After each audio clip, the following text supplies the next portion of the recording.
Yogi Aaron is a trailblazing yoga teacher who's leading a global rebellion against the harmful practice of stretching. This really caught my eye, by the way. I was very curious about that. He pioneered the groundbreaking approach to yoga that shows people how to live pain free by activating muscles through applied yoga anatomy and muscle activation. In a world where conventional stretching and flexibility practices are the prescribed norm for pain, Yogi Aaron's unorthodox method provides a safer and more effective permanent solution.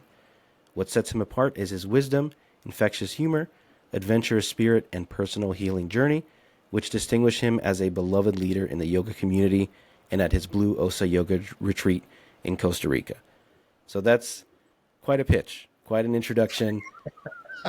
The first thing I think of when I think of yoga is stretching, flexibility, all that Yeah. stuff. So, before we get into that, I do want to know a little bit more about you. When did you start practicing yoga? Why did you start practicing yoga? And, all that good stuff. Yeah, sure. Thank you. So my yoga journey really began, I guess, when I was around 18 years old, and I was a very athletic, youngster. Um, I went to an all boys boarding school, so we did a lot of dog sledding, snowshoeing, canoeing. When say snowshoeing, we would do snowshoe races for 50 miles, 75 kilometers. So we weren't messing around. Yeah, that's serious. So I think like with a lot of people that get into sports, and I'm going to use this phrase, overuse their body, and probably get injured and then just even overuse it more. I was in the same boat. I developed shin splints, tendonitis in my heels, lower back problems, whatever. Hmm. And then I got into yoga because I was really tight and my muscles were tightening up, and I didn't understand why muscles were tightening up. I'd never been told other than you should stretch them. And so when I got into yoga, then it was really, as you just said, when you think about yoga, you think about stretching. I thought, well, this is a really good practice in a disciplined way to begin stretching. Yeah. So the kind of one part of that story is that I just kept going.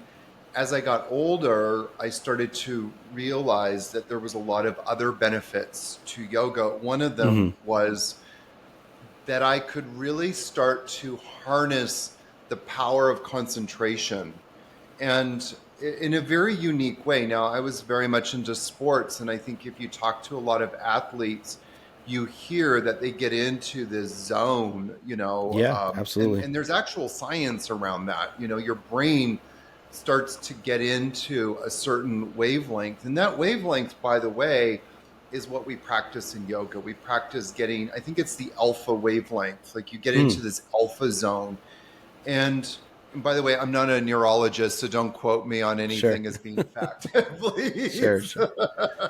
But you get into that alpha brainwave. But the problem is, as an athlete, athletes can only access it when, generally speaking, when they're doing sports.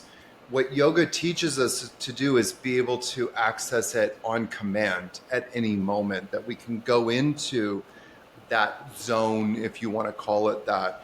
And that's what I started to notice with my yoga, was that I was able to start concentrating and bringing what I was cultivating in my practice into the rest of my life, where Mm, before I would suffer from ADD. I just noticed I was able to harness the power of my concentration. wow. So that kind of inspired me. And then just one thing kind of snowballed after another. I met a really powerful teacher